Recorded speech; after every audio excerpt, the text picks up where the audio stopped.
This episode of the Feed Podcast is brought to you by the Chicago French Market. The market offers fresh ingredients for cooking at home, delicious grab-and-go options for any meal of the day, or even a simple picnic or office party. The Chicago French Market, a taste of Europe in the heart of the Midwest.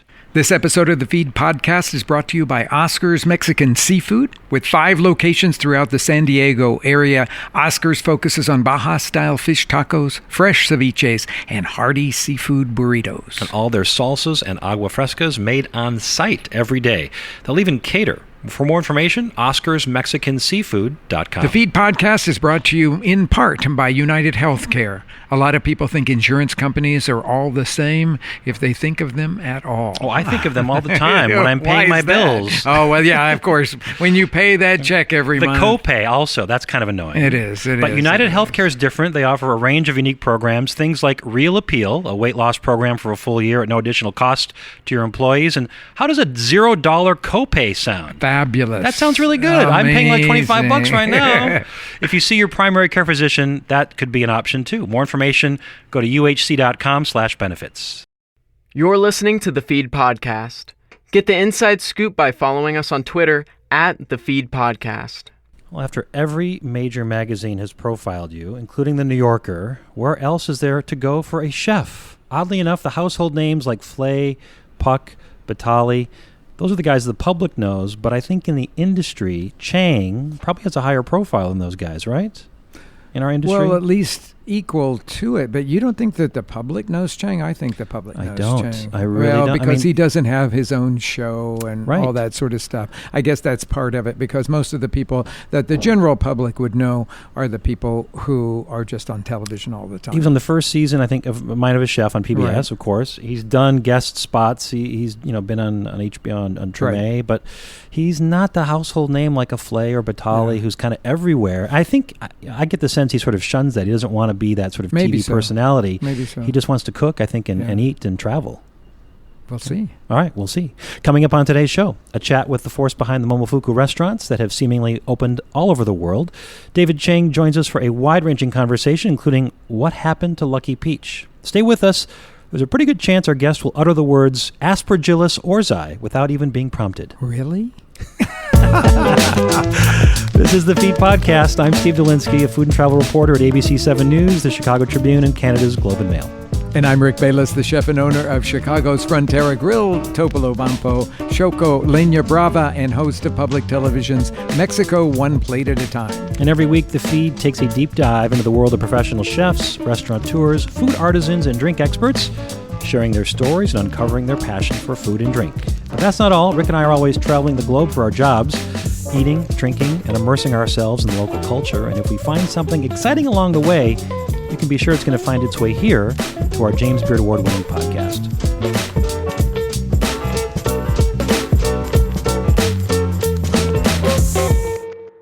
Well, David Chang just turned 40 this year, a couple weeks ago, and he's already had one hell of a career. Virginia-born, he was a pretty good golfer as a kid, but gravitated to food by enrolling at the French Culinary Institute in New York. He logged time at Mercer Kitchen and Craft, then moved to Japan, where he worked in a soba shop, as well as the Park Hyatt Hotel. A brief stint at Café Boulou back in New York convinced him that fine dining maybe wasn't for him. In 2004, he opened Momofuku Noodle Bar in New York's East Village, which set off a completely new career path. Momofuku Sambar followed, then restaurants in Sydney, Australia, Toronto, and more recently, Washington, D.C. and Las Vegas. He's got Fuku, a chicken sandwich concept, a digital food delivery service via app called Ando, along with an assortment of TV appearances, which includes HBO's Treme, Top Chef All-Stars, and PBS's The Mind of a Chef. 6 years ago, he and Peter Meehan published their first issue of Lucky Peach magazine, which went on to create its own cult following, and they just put that project to bed a few months ago. We've obviously got a lot to get to today, so let's just get to it already. David Chang joins us today from New York City. Welcome, sir. Welcome. Hey, guys. I'm really excited to be here. Great to have you here. We saw you at the Beard Awards, and it was funny because Jesse Tyler Ferguson made a comment when he introduced us saying, well, they've never had me on their show, never asked me to be on their show. We asked him to be on our show, of course, afterward, and then I saw you in the press room, and you said, I'll do your show. And I was like, okay, well, let's set that up. Thank you for doing that. So thanks for coming on. Of course. Now, the last time I interviewed you back in Toronto, there was a lot of talk about fermentation. It's really one of your passions. I don't want to prompt you to say the words Aspergillus oryzae, but that was something that you were very interested in. And I get the sense that you're still very interested in that part of what you're doing. Does that make sense? We're just jumping right into fermentation. Yeah. Well, I mean, we spent a lot of time with our lab. And we started our lab in 2009, and I felt that we stumbled upon something that people have been doing for millennia. So instead of trying to create a new product, we wanted to really understand what people have been doing with food to make it delicious before we try to do anything new. And that really led us down a rabbit hole where we actually had to study things that I didn't really pay attention to in school. And had I learned it in school, I probably would have, been a better cook because of it, because there's so much science and microbiology that is absolutely necessary to make fermentation happen. I mean, at least the understanding of it, I think, makes food better. And I just didn't go down that understand rabbit how hole much. go down that rabbit hole with us just a little bit and talk to us. Like, where did you start? What were the first things that you wanted to learn about, and then where are you today? What are you still uncovering? Well, it all started with when I was in Japan. Cooking and then going back and visiting and trying to get the best product of shiro miso, of soy sauce, and not being able to get it because they reserve the very best for the best Japanese chefs in Japan. It's not so different, let's just say époisse, right? The cheese from France, where it's made year-round, but really the best stuff and the pasteurized stuff gets sold to America. The best stuff gets, reserved for the EU. And that was sort of the process was, hey, maybe the best way to honor the cultures that I'm trying to cook from is by not buying the exact ingredients. And then katsuobushi, which is instrumental to making Japanese dashi, the soup. We were trying to like the create bonito. That's a smoked and dried bonito. Yeah. Yeah, smoked, dried, fermented. And the very best stuff takes anywhere from at least half a year. The best stuff is probably like a year and a half to two years it takes to make. I couldn't get that, so we started to make, the seeds of it were planted with trying to make something smoky of a broth, and we started to use Benton's bacon from Madisonville, Tennessee, to get that same sort of flavors, but not the exact replica. And then the whole idea was, if they're making, they're basically petrifying bonito and then shaving it, and you basically make a tea out of the soup. Tea out of the bonito, and it's inoculated with Aspergillus oryzae and koji. It's steamed and inoculated and then left to sort of petrify. I could find those flavors in Alan Benton's bacon because of that smoke. But then the whole idea was, if I'm using bacon to not make a facsimile, but something where has, to me, sort of the flavors that pay homage to something that's like katsuo, why don't I make katsuo out of pork? And that was the whole idea. And when we did it, it turned into something super delicious. And then we got it tested at Harvard by Rachel Dutton and Ben Wolfe, two of the top microbiologists for food. They told us that it wasn't Aspergillus oryzae that was used to, the fermentation process. It was something else called Pichia, which is often used by DNA scientists because it's easy to replicate. But, that was like, I didn't understand what that meant at that time. I was like, what's Pichia? What are you guys talking about? And they really gave me a 101 class of what microbiology is and so on and so forth with bacteria and fungi and the such. And by no means am I an expert in it, but all of a sudden we all started to realize that, wait a second, we don't know anything about food. And that was several years ago. And then we realized, oh my God, everything delicious is fermented. And then that fermentation process wasn't just beer and wine. It was chocolate making, cheese making, all sorts of dairy. And then I realized, like, even like beef, like delicious dry aged beef is fermented for the most part, right? Hams, prosciutto, everything for the most part that I find to be delicious has some kind of fermentation process going on. And instead of going down this sort of shotgun approach and trying to understand everything, because we're not experts in this, let's just try to understand the one thing that we were trying to use, which is koji, and how misos and soy sauces were made, and how that might affect sake production, and how that might make katsuobushi. So when we made it with, we tried to, how should I say, when we made the pork bushi, right, in the same vein of katsuo, but it was done with Pichia instead of Aspergillus oryzae, we tried to recreate that process, but we were unsuccessful. We just never were able to make it with Pichia again. So we said, you know what? Why don't we just stick with koji? And that process led us to not just make katsuo bushi. Aspergillus, right? The koji, correct. Koji is and koji is from rice, right? Yes, it's a rice. Yes, it's for the most part. Aspergillus inoculated on rice, right? Yes, correct. inoculated rice. Okay. Correct. It's not necessarily rice, but it's traditionally, and not to go into the science of it all, but like it's sort of amazing. Right? Like all the strains of Aspergillus, there's one that happens to survive just with rice. You know, so Mother Nature works in mysterious ways.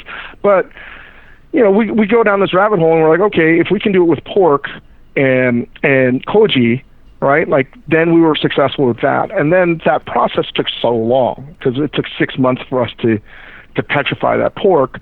We were like, wait a second, we now are inoculating rice with koji molds. Can we use it with anything else? So we started to make our own misos and soy sauce. But before we did that, we were like, if we just made a pork bushi as a variable that we've changed with bonito, could we change soybeans? Because when I was in Japan and I go to the top soy producers of miso, you know, it's in a concrete room in a plastic bucket for the most part with soybeans that come from North America. And I was like, if they're doing that, we can definitely do that here. So what if we didn't use soybeans? What if we use local New York grains that are traditionally thrown away, like rye or chickpeas or stuff that just wasn't cool or I don't know, not interesting, but we just thought there was a lot of hidden value in things that were not necessarily cool. And the irony of all this fermentation stuff was that everything we worked on was vegan. Because there was all this flavor that we felt that was being like not just undiscovered, but you know, we just felt that the future was going to be fermented. Yeah. And I'm really happy that we didn't create it. I feel that we started to use it quite a bit because I wanted to understand why kimchi happens. And a lot of it was like just understanding misperceptions and you know, just falsities about fermentation that I had in my own mind. And then once we got the science right, we were able to really, you know, create some amazing products that I had never tasted before, like making a miso from pistachio. But you can't say it's pistachio miso, because miso as a name, as a reference, is to soybean. Mm-hmm. Right? So that doesn't really make sense. I always thought it was like, you know, it's just not the right kind of name. Anyway, I went down a rabbit hole. I don't know if I that's okay. Rick asked you. That's fair enough. No. I really appreciate your going on that little tour with us because it opened up my eyes to who you are and how you think about food and think about what you're trying to achieve. So I have to ask you a question in the middle of all of this, because I come from, or I came up through a very different perspective. But what is your concept of authenticity? Do you have a concept of authenticity? Because clearly you were looking at the katsuobushi made from the skipjack tuna, and you were saying, but I'm getting similar flavors in this Benton's bacon. Can't I make a pork version of katsuobushi? And there are times, well, there was a time in the United States when everyone would have shunned you for even asking the question, because what we should all do is get the original product from the original source, and we shouldn't try to mess with it, and we should just try to learn to master the original techniques. So what's your concept of authenticity, if you have one? Tell me how you react to that word. Sometimes I get allergic to it. I understand the importance of authenticity, in the sense of that authenticity should be used to instruct and to educate about where it came from, but by no means should it become something that I always view authenticity much like a totalitarian state. If taken too far, it becomes too rigid, and people are following the wrong things. And oftentimes, I feel that authenticity leads to, the wrong kind of things that we need to be appreciating in food. Facsimiles are not something that I want, per se. Thank you very much, sir. That was very well spoken and very concisely spoken. Hey, Dave, we got to take a quick break, but coming up, we're going to continue our conversation with David Chang. Stay with us.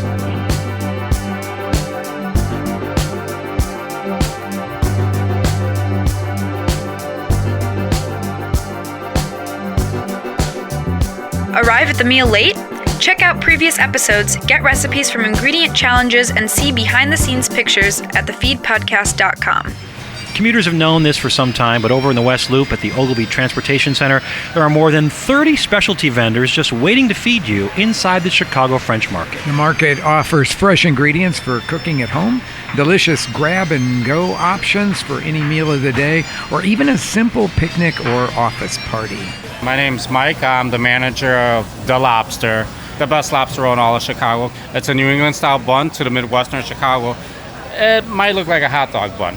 We roll it in garlic butter. We toast on each side, tarragon mayo, garlic butter, and celery salt. The lobster is chilled, knuckle, and claw. Have you seen the lines, by the way, over at the Aloha Poke over there? And there's like the Aloha Poke, there's a line, and then there's Fumare Meats, and then there's, well, as you just heard the vendor, I mean, there's so much going on right now in that market. There's quite a lot to eat. That's very exciting. I got to go over there and have some poke. They've got two entrances, 131 North Clinton and 118 North Canal. And how about this? Covered parking is free for an hour with a $20 purchase. Wow, that's great. They're open Monday to Saturday.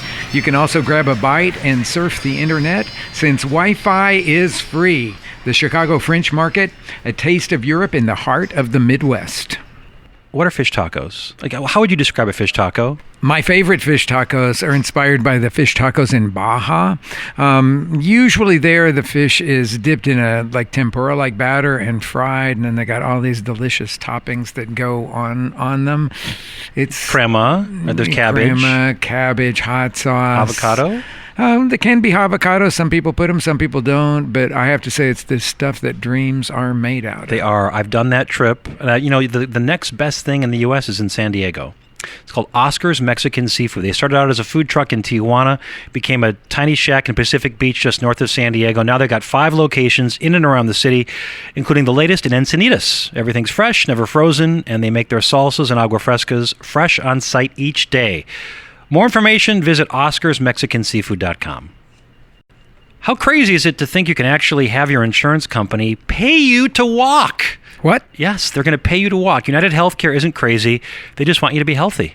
One of their new programs is called United Healthcare Motion, where members can earn more than $1,000 a year toward their health reimbursement account or health savings account just for walking. I didn't even know I had a health savings account or a reimbursement account, but that would be a good thing. How do $0 copays sound? Absolutely fabulous. That would be nice. Yeah. That's a nice advancement in society. Or pharmacy experience that offers more flexibility and less disruption.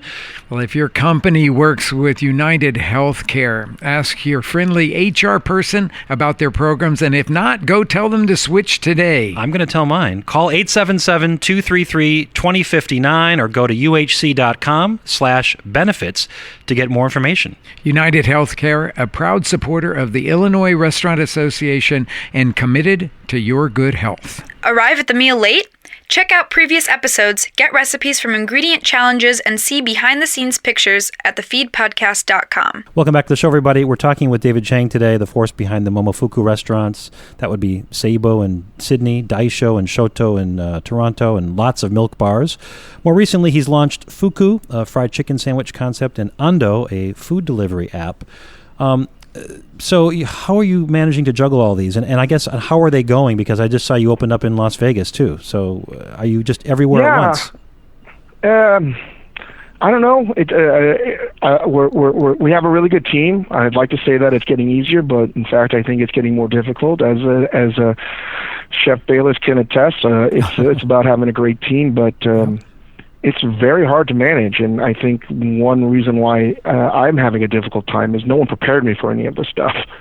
Well, you're. I think everyone would say that your rise in all of this was meteoric, and even for a huge corporation with lots of support built in, your rise would have been a challenge for most organizations.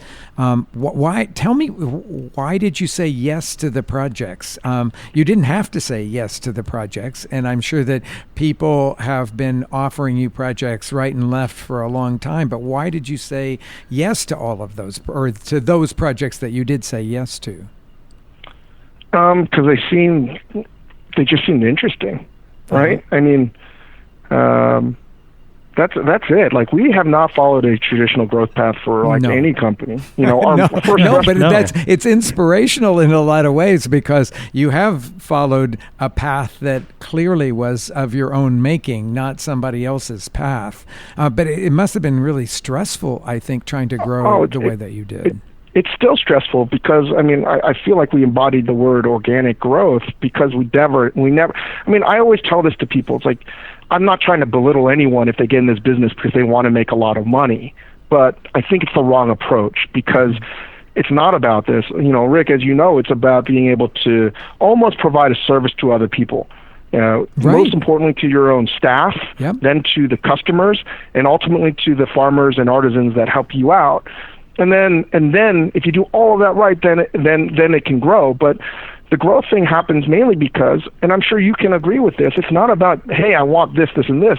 Money's nice, but I didn't get in this business to be, for money. It was something that was intrinsically of value to me, and I always felt that cooking as a craft, when done well, and doing it well is making a lot of mistakes, was something that was honorable, and I wanted to find a path and a career that was good for me. So the growth was simply about how can we provide opportunities for other people. Now that we have, many, many employees, and many of those employees have been with me to 10 to 14 years, much like I see, your staff in Chicago and around all over the place. It's like, that's part of the reason, is that it becomes a burden of responsibility to make thoughtful choices for the people around you, because they grow. And I don't think people understand that. No, I don't think part of they that do. growth is, hey, I have one of my first guys, Pedro, has been with me 14 plus years. He now has 3 kids.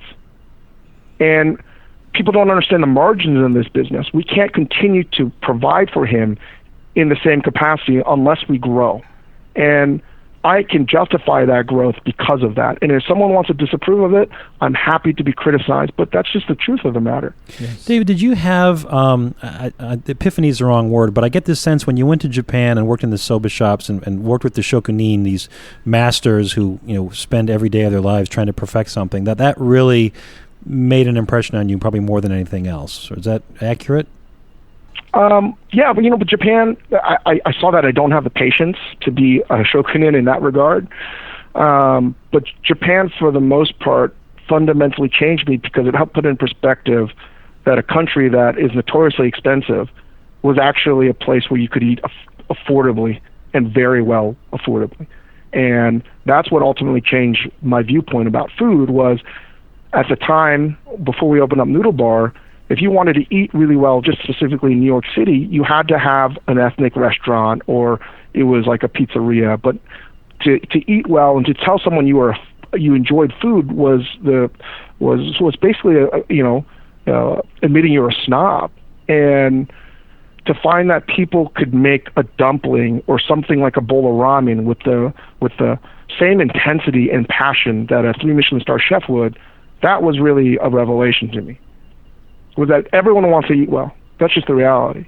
Not everyone can afford to do it. All right, coming up, we're going to ask Dave about the Lucky Peach situation and why that beloved magazine abruptly stopped production, leaving a lot of food lovers scratching our heads. Then Rick and I wrap things up, plus we're going to preview some scenes from next week's show, so stay with us.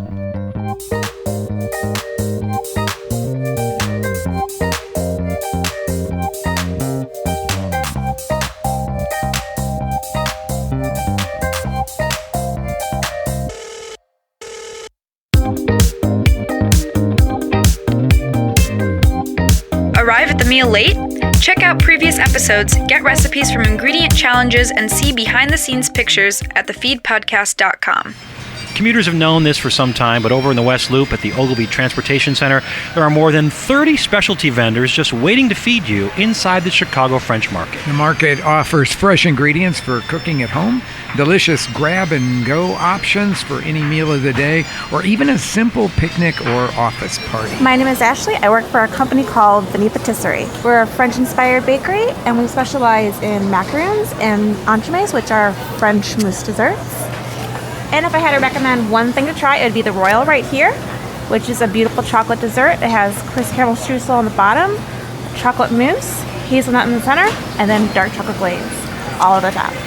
Have you seen the lines, by the way, over at the Aloha Poke over there? And there's like the Aloha Poke, there's a line, and then there's Fumare Meats, and then there's, well, as you just heard the vendor, I mean, there's so much going on right now in that market. There's quite a lot to eat. That's very exciting. I got to go over there and have some poke. They've got two entrances, 131 North Clinton and 118 North Canal. And how about this? Covered parking is free for an hour with a $20 purchase. Wow, that's great. They're open Monday to Saturday. You can also grab a bite and surf the internet since Wi-Fi is free. The Chicago French Market, a taste of Europe in the heart of the Midwest. What are fish tacos? Like, how would you describe a fish taco? My favorite fish tacos are inspired by the fish tacos in Baja. Usually there, the fish is dipped in a like tempura-like batter and fried, and then they got all these delicious toppings that go on them. It's crema. There's cabbage. Crema, cabbage, hot sauce. Avocado? They can be avocado. Some people put them, some people don't. But I have to say, it's this stuff that dreams are made out of. They are. I've done that trip. The next best thing in the U.S. is in San Diego. It's called Oscar's Mexican Seafood. They started out as a food truck in Tijuana, became a tiny shack in Pacific Beach just north of San Diego. Now they've got 5 locations in and around the city, including the latest in Encinitas. Everything's fresh, never frozen, and they make their salsas and agua frescas fresh on site each day. More information, visit oscarsmexicanseafood.com. How crazy is it to think you can actually have your insurance company pay you to walk? What? Yes, they're going to pay you to walk. United Healthcare isn't crazy. They just want you to be healthy. One of their new programs is called United Healthcare Motion, where members can earn more than $1,000 a year toward their health reimbursement account or health savings account just for walking. I didn't even know I had a health savings account or a reimbursement account, but that would be a good thing. How do $0 copays sound? Absolutely fabulous. That would be nice. Yeah. That's a nice advancement in society. Or pharmacy experience that offers more flexibility and less disruption. Well, if your company works with United Healthcare, ask your friendly HR person about their programs, and if not, go tell them to switch today. I'm going to tell mine. Call 877-233-2059 or go to uhc.com/benefits to get more information.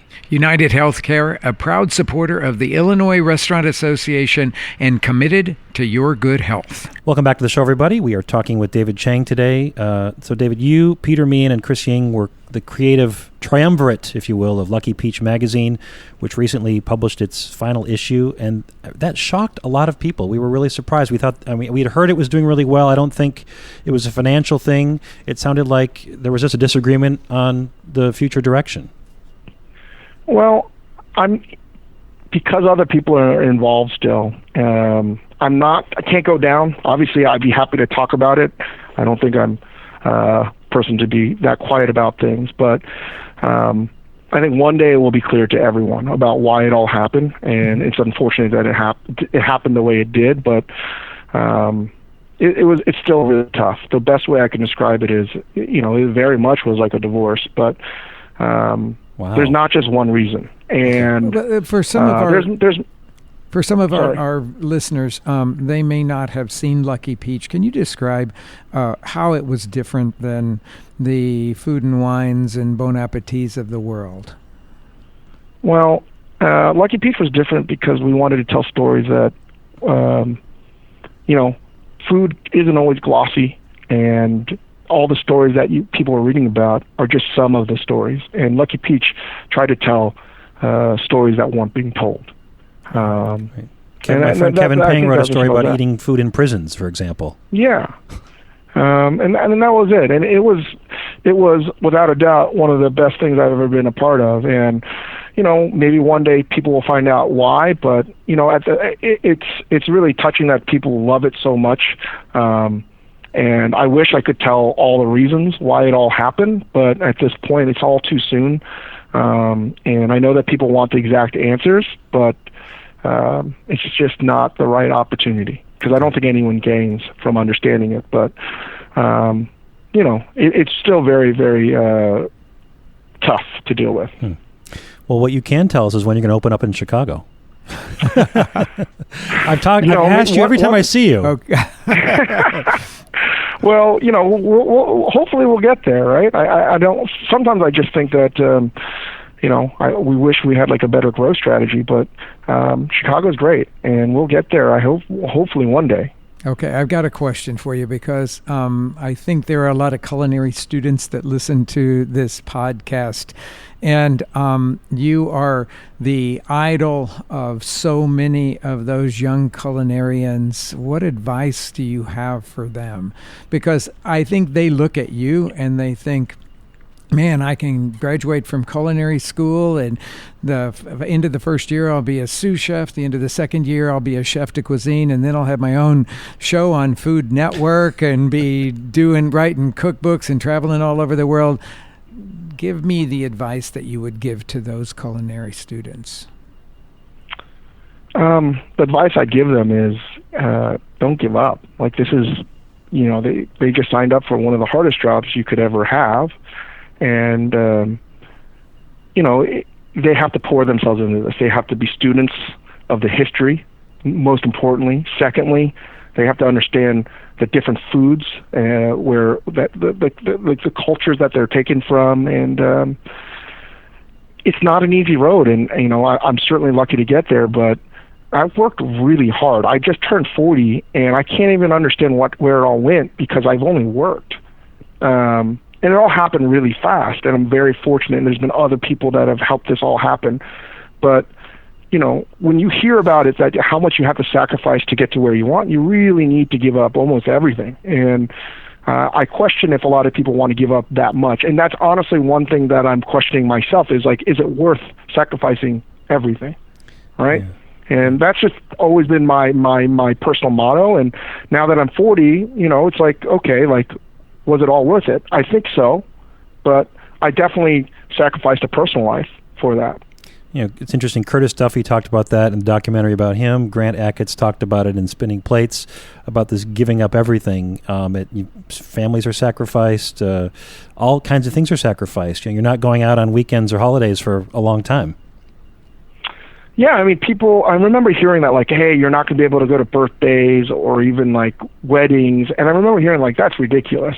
That will never be me. That totally became me. Because at the end of the day, you just are passionate. And I think one of the misconceptions about this business is that you love it all the time. But as Chef can attest to, like, every kind of crazy thing will happen in this business. You just have to, like, weather the storm, because you're going to have more good days than bad days. Bad days will happen, but you just have to have the long view that it's all going to work out. You just sort of have to trust that process and invest in yourself, and just love food and study it, and you have to make people happy. And I would say this, like, if you don't like washing dishes, that it's probably not a good business for you in the traditional sense of being a cook in a restaurant. Right? Like, if you don't like cleaning up, right? These are little things. If you don't like making family meal, but that doesn't mean that you can't have a career in this business. If anything, the culinary world is so diverse now that you can choose to do other things. But I think that the romanticized idea of being a chef, those things have never changed in a restaurant, about the sacrifice and the hard work. Sacrifice, the hard work, and the cleaning. Yeah. Cleaning. So much good advice. Great advice. All right. Well, listen, David Chang, we thank you for your time today. Please come back and tell us when you are ready to talk about Lucky Peach. We'd love to hear about the story and continued success. And we're going to have a link to all the Momofuku projects on our website. David Chang, thanks so much. Thank you so much, David. Thanks for having me, guys. All right. Coming up next week, we're talking Thai, live from Bangkok.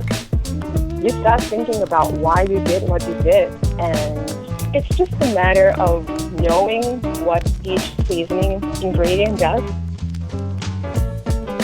The author of Bangkok, Recipes and Stories from the Heart of Thailand, checks in from Bangkok to tell us about street food and Thai food culture. That's next week on the show. You can always contact us on Facebook, Instagram, or Twitter at The Feed Podcast. There's another plus. You can check out our ingredient challenges, get recipes and other information about previous shows by simply visiting our website, thefeedpodcast.com. And don't forget to subscribe and rate our show on iTunes. And be sure to follow me at Rick_Bayless. And I'm at Steve Dolinsky. You can also find us in the Apple Podcast section or on Stitcher and SoundCloud and iHeartRadio. We're everywhere. We've also got a group now on Facebook. More information about all of David Chang's projects on our website as well. I produced today's show. Linnea Dominic's our intern. Max Dolinsky supervised today's music. Bureaucratic wrote and performed our theme song. And the Feed Podcast is edited by the one and only Matt Cunningham at Truthful Enthusiasm. Whether you're an individual or institution, get your story online with truthfulenthusiasm.com. Thanks for listening, everybody.